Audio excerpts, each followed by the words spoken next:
What if I told you that one ordinary woman on one ordinary bus ride sparked a movement that would change the course of American history forever?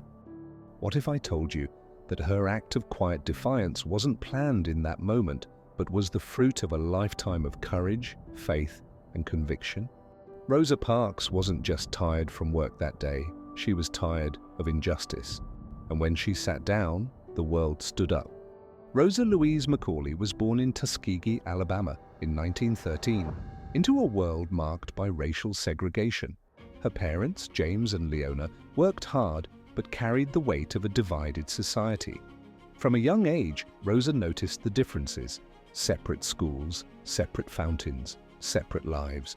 But in her mother's home, she learned dignity, faith, and the worth of every human soul. She grew up under the shadow of the Ku Klux Klan, hearing their threats echo at night. Yet even as a child, Rosa's spirit burned with quiet strength. Her grandmother told her stories of resilience, of black men and women who refused to bow.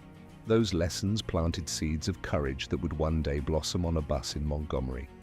As Rosa grew older, she attended segregated schools that lacked resources and opportunity. Books were old, supplies were scarce, and the message was clear. Society expected her to stay small, but Rosa refused to believe she was less than anyone else. She dropped out of high school at one point to care for her grandmother and mother, showing early selflessness. Later, she returned to complete her diploma, a rare feat for a black woman at that time. Her education wasn't just in classrooms but in the streets, where she saw daily humiliation. Buses were a constant reminder: white passengers in front, black passengers in back. And for Rosa, every bus ride felt like a battle between her dignity and the law. In 1932, Rosa married Raymond Parks, a barber deeply involved in the fight for racial justice. Raymond wasn't just a husband, he was an activist, a man unafraid to challenge the system. Through him, Rosa became connected to the NAACP, the nation's oldest civil rights organization. She found herself surrounded by men and women who dared to dream of freedom. Raymond encouraged her, reminding her that silence never changes the world.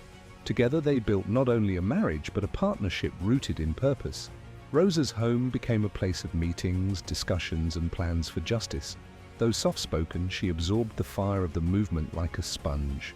By the 1940s, Rosa Parks was a committed member of the Montgomery NAACP.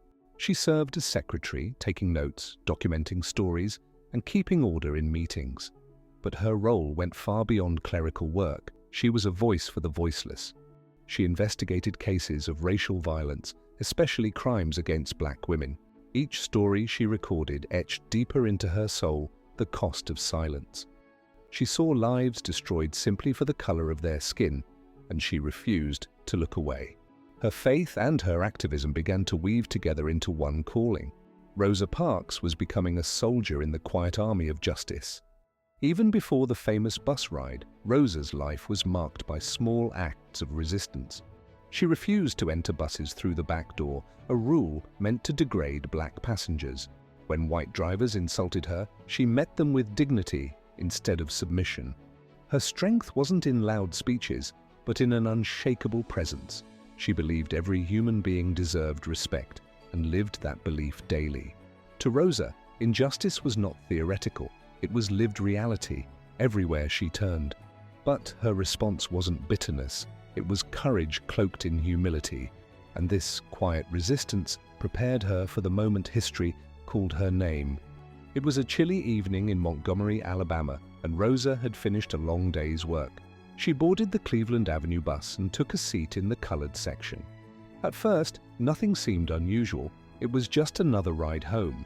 But as the bus filled, the driver demanded she give up her seat for a white passenger. In that moment, Rosa made a choice that echoed through time. She said a single word that shook the foundations of segregation. No, she wasn't shouting, she wasn't fighting, she was simply standing by, sitting down. And with that act, history bent toward justice. The bus driver called the police, and Rosa was arrested on the spot. Her crime? Violating Montgomery's segregation laws. She was taken to jail, treated like a criminal for daring to demand dignity. But Rosa's arrest wasn't the end, it was the spark. The NAACP quickly rallied around her, recognizing the power of this moment. Her mugshot, eyes steady and calm, became a symbol of resistance. Rosa Parks was no longer just a seamstress, she was a catalyst, and her quiet defiance became the fuel for a movement ready to rise. In response to Rosa's arrest, black leaders in Montgomery organized a boycott. For over a year, 381 days, thousands of black citizens refused to ride the buses. They walked to work, shared rides, and endured incredible hardship. The boycott crippled the bus system financially and drew national attention. A young pastor named Martin Luther King Jr. emerged as its leader. Together, Rosa and King embodied the power of ordinary people united. The boycott wasn't just about buses, it was about the soul of America. And in the end, the Supreme Court declared bus segregation unconstitutional. Victory came, but Rosa's personal struggles deepened. She lost her job as a seamstress, and Raymond also faced retaliation. The Parks family received threats, harassment, and lived in constant fear. Montgomery had turned her into a hero, but also into a target. So they eventually moved to Detroit in search of peace and opportunity. But Rosa never stopped working for justice. Her fight only shifted north. She became active in local politics, civil rights, and community development. Her story wasn't just one moment, it was a lifetime of sacrifice. In Detroit, Rosa Parks confronted new battles of inequality. Segregation wasn't written in the same laws, but discrimination remained alive. She worked with Congressman John Conyers for more than 20 years. Her activism touched housing, education, and workers' rights. She supported young activists, mentoring them in persistence and dignity. Though many only remembered the bus, Rosa kept fighting in the shadows. For her, civil rights wasn't a chapter, it was a lifelong calling. Even in the North, Rosa Parks remained a warrior for justice. By the 1970s and 80s, America finally began to honor Rosa Parks. She received awards, invitations, and recognition long overdue. In 1996, President Bill Clinton awarded her the Presidential Medal of Freedom. In 1999, she received the Congressional Gold Medal, the nation's highest honor. She became a living icon, yet remained humble and soft-spoken. When asked about her courage, she always said, "I only wanted to be free." Her legacy grew beyond race, beyond politics, into the realm of universal dignity. Rosa Parks had become a global symbol of quiet strength. As Rosa aged, she faced illness and financial hardship, yet her spirit remained strong.